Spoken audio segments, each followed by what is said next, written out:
Donc pour ce sujet 2017, la partie 1 sur 8 points, la synthèse, le titre était le suivant, neurones et fibres musculaires, la communication nerveuse. La consigne encadrée en gras était la suivante, expliquer les mécanismes nerveux aboutissant à un mouvement volontaire, incluant le fonctionnement de la synapse neuromusculaire.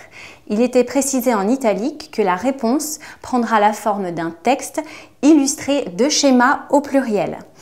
Donc la difficulté pour ce sujet était de bien délimiter cette synthèse, notamment avec mécanismes nerveux, neurones, fibres musculaires, et puis le petit piège, mouvement volontaire.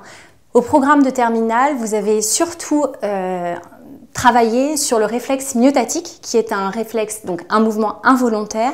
Et là, on demandait aux candidats du baccalauréat de travailler sur le mouvement volontaire. Autrement dit, la décision par le cortex cérébral du mouvement. Aucun plan n'était attendu, la consigne ne le précise pas. Pour proposer un corrigé succinct, je vous propose néanmoins un plan avec des parties et quelques mots-clés et surtout les schémas qui étaient attendus, un exemple de schéma. Donc à l'échelle de l'organisme, de quoi s'agit-il? L'idée est de comprendre dans quelle mesure le mouvement volontaire est contrôlé par voie nerveuse. Ici, le cerveau qui envoie une afférence nerveuse par une fibre nerveuse au niveau de la moelle épinière, où là on a un centre intégrateur, le corps cellulaire du neurone, qui va alors émettre un message nerveux dit efférent qui va induire la contraction musculaire. Ici, petit 3. Donc, sur le plan aire motrice, au niveau du cerveau, c'est le contrôle volontaire, c'est la commande nerveuse. La moelle épinière, elle, c'est tout ce qui va être relié au niveau des efférences motrices. Le terme intégration, puisqu'au niveau de cette moelle épinière, on va recevoir un message nerveux qui provient du cerveau. Et enfin, à l'échelle de l'organisme, la contraction musculaire, on est dans une commande nerveuse. Contraction musculaire, on travaillait uniquement sur les muscles squelettiques au programme de terminale. À l'échelle cellulaire, il s'agit ici de comprendre que ce trait jaune, c'est uniquement un axone d'un neurone cérébral qui envoie un message nerveux vers le motoneurone, neurone moteur, qui lui est connecté au muscle et qui va induire la contraction musculaire. Ce neurone dispose d'un corps cellulaire, c'est la zone intégratrice qui reçoit plusieurs afférences nerveuses. En terminale, vous aviez travaillé particulièrement sur le circuit monosynaptique avec ici l'afférence sensitive, mais qui n'était pas attendue sur ce sujet. Le neurone moteur, une fois reçu l'information du cerveau, va alors émettre un message nerveux électrique en direction du muscle, jusqu'au niveau de cette extrémité-là, qui s'appelle une extrémité, une jonction neuromusculaire, autrement dit une synapse neuromusculaire.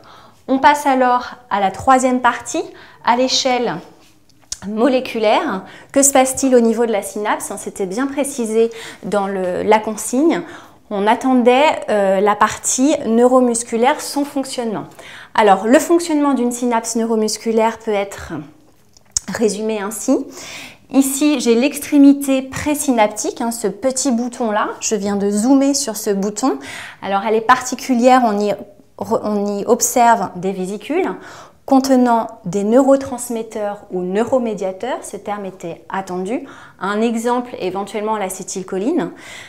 Ce neuromédiateur va être libéré dans le cas de l'arrivée d'un message nerveux électrique au niveau de la fibre. Ce message nerveux électrique sous forme de potentiel d'action, là, ce n'est pas attendu dans ce sujet. Cette extrémité présynaptique, une fois le potentiel d'action enregistré, va alors libérer dans l'espace intersynaptique des neuromédiateurs qui vont avoir une forme complémentaire avec des récepteurs posés sur la partie post-synaptique, autrement dit sur la cellule musculaire. Ces récepteurs ont une forme complémentaire aux neuromédiateurs ou neurotransmetteurs et une fois qu'il y a saturation, autrement dit liaison du ligand du neuromédiateur sur son récepteur, on peut engendrer une réponse physiologique, ici une contraction musculaire. Donc sur ce sujet de synthèse, neurones et fibres musculaires, la communication nerveuse. Il fallait focaliser votre travail sur le motoneurone, le neurone moteur.